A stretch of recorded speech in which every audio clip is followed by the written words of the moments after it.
Assalamualaikum warahmatullahi wabarakatuh. Perkenalkan, nama saya Aura Melati dari Prodi Keperawatan Pangkal Pinang dengan nomor NIM 2014400105. Nah, di sini saya akan menjelaskan bagian anatomi sistem hormon atau endokrin. Nah, yang pertama adalah hipotalamus. Nah, hipotalamus ini terletak di pangkal otak, di bawah talamus dan di dekat kelenjar pituitari. Semua otak makhluk bertulang belakang atau vertebrata memiliki hipotalamus. Pada manusia, ukurannya hampir sama dengan kacang almond. Nah, hipotalamus ini adalah area kecil di pusat otak yang memiliki banyak peran. Hipotalamus yang tidak berfungsi baik dapat menyebabkan banyak masalah dalam tubuh. Nah, fungsi hipotalamus ini adalah kondisi tubuh perlu tetap berjalan normal dan seimbang. Tugas utama hipotalamus adalah untuk menjaga kondisi ini sebisa mungkin. Caranya, hipotalamus bertindak sebagai penghubung antara endokrin dan sistem saraf. Selanjutnya adalah pituitari. Nah, pituitari ini adalah kelenjar produsen hormon tertentu yang bertindak sebagai pengendali berbagai aspek tubuh manusia. Hormon yang diproduksi oleh hipofisis ini membantu mengatur pertumbuhan, tekanan darah, produksi dan pembakaran energi, dan berbagai fungsi organ lainnya. Nah, kelenjar ini sering dijuluki kelenjar master karena hormon yang disekresi olehnya mengatur fungsi kelenjar lain. Hormon-hormon ini dapat diproduksi baik depan anterior atau belakang posterior dari kelenjar tersebut. Nah, selanjutnya adalah pineal. Nah, kelenjar pineal ini merupakan salah satu kelenjar endokrin yang terdapat pada otak vertebrata, termasuk otak manusia. Kelenjar pineal ini terletak di bagian belakang vertikal 3 otak. Nah, pada orang dewasa, kelenjar pineal ini umumnya berukuran antara 5 sampai 9 mm dengan berat 0,1 gram. Nah, bentuk dari kelenjar pineal ini menyerupai biji pinus. Mungkin oleh karena itu namanya adalah pineal. Nah, fungsi utamanya adalah untuk memproduksi serotonin, sebuah hormon yang berfungsi untuk meregulasi siklus tidur. Nah, selanjutnya adalah tiroid. Nah, kelenjar tiroid ini adalah kelenjar yang terletak di leher dan berfungsi untuk menghasilkan hormon tiroid yang mengatur metabolisme tubuh. Nah, gangguan pada kelenjar tiroid dan hormon tiroid akan menimbulkan gejala penyakit tiroid yang berbeda-beda tergantung jenis penyebabnya. Nah, selanjutnya adalah paratiroid. Nah, kelenjar paratiroid ini adalah kelenjar penghasil hormon paratiroid yang berperan penting dalam mengatur kadar kalsium dalam darah. Nah, jika kelenjar ini mengalami gangguan, maka Anda beresiko mengalami berbagai masalah kesehatan. Salah satunya adalah gangguan tulang. Nah, kelenjar paratiroid ini merupakan kelenjar yang terletak di leher, tepatnya di belakang kelenjar tiroid. Nah, kelenjar paratiroid ini terdiri dari 4 kelenjar kecil yang ukurannya sebesar kacang polong.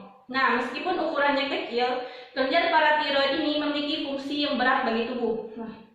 Selanjutnya adalah timus. Nah, kelenjar timus adalah kelenjar yang terletak di tengah rongga dada, tepatnya di belakang tulang dada dan di antara paru-paru. Nah, bentuknya menyerupai tabung kecil dan terdiri dari 2 bagian yang berukur sama.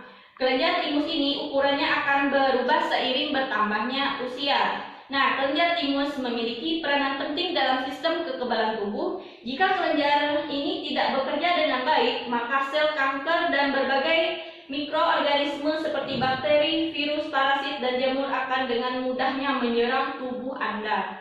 Nah, selanjutnya adalah adrenal. Nah, kelenjar adrenal ini adalah 2 kelenjar kecil yang menjadi bagian dalam sistem endokrin dan sistem hormon.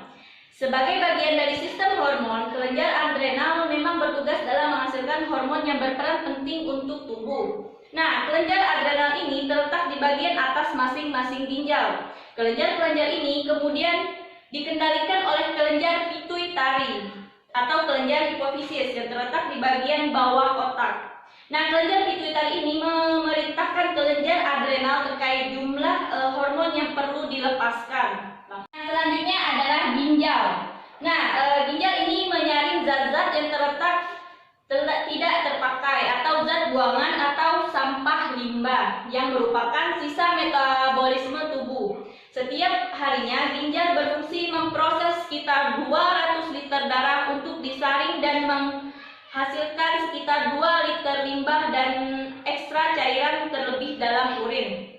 Nah, yang mengatur ke kandung kemih melalui saluran yang dikenal sebagai ureter. Nah, urin akan disimpan di dalam kandung kemih ini sebelum dikeluarkan pada saat berkemih atau buang air kecil. Nah, selanjutnya adalah pankreas. Nah, pankreas ini merupakan salah satu organ di dalam tubuh pencernaan manusia.